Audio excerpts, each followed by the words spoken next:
은퇴를 하면 드디어 쉼이 찾아올 거라고 생각했어요. 아침마다 출근하던 날들이 사라지고 바쁜 손주 돌봄 일정도 없고 친구들과 등산이나 다니면서 노후를 여유롭게 보내리라 꿈꿨죠. 그런데 막상 은퇴를 하고 나니 뜻밖의 문제가 하나씩 고개를 들더군요. 바로 집 안이 낯설게 느껴지는 순간이었습니다. 매일 아침 일찍 나갔다가 저녁에 잠깐 들러 TV 보다 잠들던 공간이었어요. 그런데 이제는 하루 종일 머무는 곳이 됐죠. 같은 공간인데 분위기는 전혀 달랐습니다. 답답함, 침묵, 공허함 그런 감정이 집 안에 가득했어요. 특히 거실. 가족들이 한데 모이던 공간이었지만 은퇴 후엔 그냥 텅 빈 중간 지점이 돼버렸어요. 이때 어떤 60대 부부가 택한 방법은 정말 신선했습니다. 그들은 거실을 없앴습니다. 거실을 없앤 이유, 그리고 놀라운 변화. 김기현 66, 박정순 63 부부는 경기도 고양의 20평대 아파트에서 30년 가까이 살아왔습니다. 자녀 둘은 모두 출가했고 이제는 둘이 사는 소박한 일상이 시작됐죠. 그런데 김 씨는 매일 아침 이 집이 우리 삶과 안 맞는 것 같아라며 한숨을 쉬기 시작했습니다. 박 씨 역시 공감했지만 달리 방법이 떠오르지 않았죠. 그러다 우연히 본 다큐멘터리에서 힌트를 얻었습니다. 일본의 한 고령 부부가 집 구조를 바꿔 일상 자체를 전환하는 모습을 보고 두 사람은 큰 결심을 하게 됩니다. 그 결심이 바로 거실을 비우고 삶을 다시 채우는 것이었죠. 은퇴 후 공간을 바꾸면 삶이 바뀐다. 실제 사례 3가지. 사례 1. 명상실로 바꾼 거실 몸과 마음이 달라졌다. 김기현 박정순 부부는 기존의 거실 TV를 없애고 넓은 창가에 자식 명상 방석과 책장을 놓았습니다. 거실 가운데를 텅 비워두고 매일 아침 차를 마시며 명상을 시작했죠. 처음엔 낯설었지만 어느 날 아침 박 씨가 말했습니다. 여기 앉아 있으니까 나 이제 좀 살아있는 것 같아. 그 후 부부는 불면증, 무기력증, 소화불량까지 눈에 띄게 줄었다고 합니다. 사례 2. 손주와 함께 놀이터처럼 쓰는 공간 가족이 다시 모였다. 김성도 68씨는 아내와 함께 손주 돌봄을 주 3회 맡고 있습니다.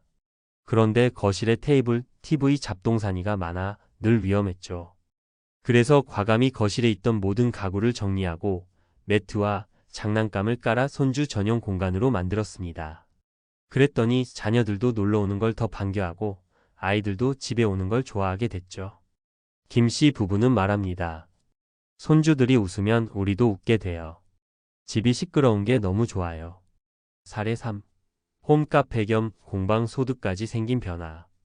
이영숙 62씨는 은퇴 후 막막함을 느끼며 집에서 소일거리로 도자기를 만들기 시작했습니다. 그러다 점점 친구들이 놀러오기 시작했고 거실을 소규모 공방 겸 홈카페로 바꿨죠. 벽에 선반을 달고 작은 작업대를 놓고 커피 머신을 하나 들여놓자 집이 달라졌습니다. 월 2회 친구들과 소소한 클래스를 열고 소액이나마 수익도 생겼습니다. 돈보다도요, 사람이 다시 오니까 살겠더라고요.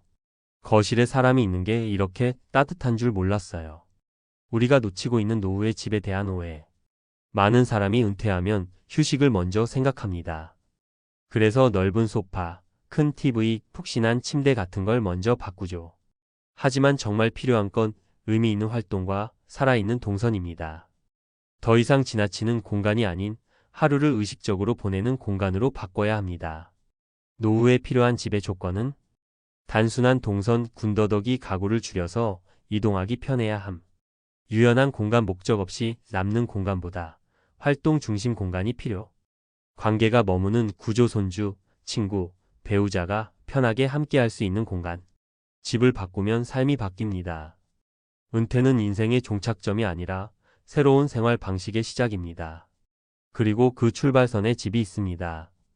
집은 나이 들수록 머무는 곳이 아니라 사는 곳이 돼야 합니다. 거실을 없앤 그 60대 부부는 이제 말합니다. 우린 거실을 없앤 게 아니라 우리 인생의 공백을 다시 채운 거예요. 마무리하며 당신의 거실은 어떤가요? 혹시 당신의 거실도 단지 TV 보고 잠드는 공간으로만 쓰이고 있진 않나요? 하루 중 가장 많은 시간을 보내는 그 공간에 당신만의 의미를 다시 채워보세요. 비우는 게 시작입니다. 그리고 그 자리에 다시 살아갈 이유를 놓는 것, 그것이 바로 은퇴 후 삶을 바꾸는 첫 걸음입니다. 은퇴 후 거실을 다시 생각해야 하는 이유. 1. 은퇴 이후 생활 중심축이 바뀝니다. 직장 생활을 하던 시기에는 집이 주로 휴식과 수면을 위한 공간이었습니다. 그러나 은퇴 후에는 집이 하루 대부분을 보내는 생활의 중심지가 됩니다. 기존의 집 구조는 대부분 출퇴근과 가족 중심의 동선을 기준으로 설계되어 있음. 은퇴 후에는 개인 중심 혹은 부부 중심의 활동 공간으로 재구성할 필요가 있음. 특히 거실은 가족의 중심 공간이었던 만큼 이제는 생활 방식 변화에 맞게 재해석이 필요. 2. 비우기가 곧 삶을 채우는 첫걸음. 실제로 많은 노년층이 거실을 리디자인하면서 심리적 만족도와 활동성이 높아졌다는 연구가 있습니다. 실제 설문자료 도시거주 60세 이상 500명 대상 2023년 주거복지 포럼 67% 은퇴 후 집 구조가 나에게 맞지 않는다고 느낀다. 52% 거실이 텅 비어 있거나 활용도가 낮다. 43% 가구를 줄이거나 공간 재배치를 시도한 후 심리적 안정감이 생겼다. 결론적으로 의도적 공간 비우기는 정신적 재충전과 활동성 향상에 효과적임이 나타남. 전문가가 제안하는 은퇴 후 거실 활용법. 1. 용도 재정의 TV 중심 구조에서 활동 중심 공간으로. 기존 구조. 소파, TV 중심 배치 장시간 시청, 낮은 생산성. 개선 제한. 중앙을 비우고 테이블 대신 좌식 방석이나 다용도 매트 활용. 창가 활용을 극대화하여 자연광 중심의 공간 배치. 홈카페, 독서실, 명상 공간 등 개인의 리듬에 맞는 용도로 재설정. 2. 가구 최적화 적은 것이 많은 것보다 낫다 레스 이즈 모어. 가구를 최소화하면 낙상 위험 줄이기, 청소 부담 완화, 심리적 안정 효과. 이동형 가구나 다기능 가구의 수납형 벤치, 폴딩 테이블 등 활용. 거실을 가변형 공간으로 설계하면 일상 속 다양한 활동 가능. 3. 사회적 공간으로 전환 가족과 지인의 재방문을 유도. 손주와 안전하게 놀 수 있는 공간으로 구조화 시 가족 방문 증가. 친구들과의 티타임 공간 또는 취미활동 교류 장소로 활용 가능. 이웃과의 커뮤니티를 위한 소규모 클래스, 동호회 활동 장소로도 유용. 정리 은퇴 후 공간은 제2의 인생 무대. 바꿔야 할 것은 집이 아니라 생활 방식입니다. 더는 소파에 앉아 TV를 보는 시간이 전부여선 안 됩니다. 거실을 없앤 것이 아니라 새로운 삶을 설계한 것입니다. 공간을 비우고 그 자리에 취미, 명상, 사람을 채운 부부처럼 우리도 인생 이막에 맞는 공간 재구성이 필요합니다. 실천을 위한 TIP 5가지. 거실의 가구를 일주일만 치워보세요. 무엇이 필요한지 감이 생깁니다. 창가에 나만의 의자 탁자를 만들어 보세요. 하루 루틴의 중심이 됩니다. TV를 벽으로 옮기고 소파를 제거해 보세요. 시야가 열리고 동선이 살아납니다. 내 공간이라는 느낌이 들도록 직접 인테리어 요소를 추가해 보세요. 애착이 생깁니다. 친구나 가족을 초대할 수 있는 공간으로 설정해 보세요. 사회적 연결이 유지됩니다. 마무리 조언.